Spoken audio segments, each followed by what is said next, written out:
In the Lesson 2.8 example, how high can the cost of Super Bowl ads go? We're going to choose an appropriate model for a data set. In Lesson 2.7, we looked at the relationship between the cost of a 30-second commercial during the Super Bowl and the Super Bowl number. The scatter plot to the right shows that the relationship is clearly nonlinear.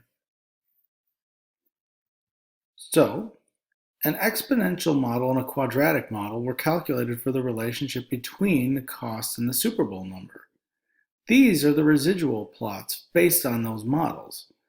So based on those residual plots, which model is more appropriate? Well, what do we notice? We notice that the exponential residuals, they're pretty close to zero, except for way out here. We notice that the quadratic residuals are also pretty close to zero. They seem to change around negative to positive as we go later, but generally they stay a little bit closer to zero than these do. And that's going to be the big tell. We can say that the residuals on the exponential model show a curved pattern. That means the model systematically overestimates the ad prices for all Super Bowls after about Super Bowl 38. The line predicts that the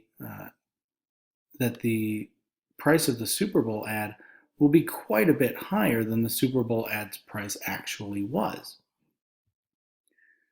The residuals on the quadratic model, on the other hand, appear more randomly scattered.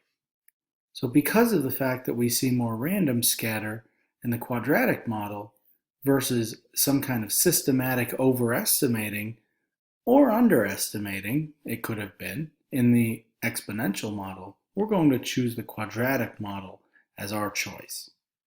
If you'd like to try a problem like this in your textbook, you can try exercise 9 in this section.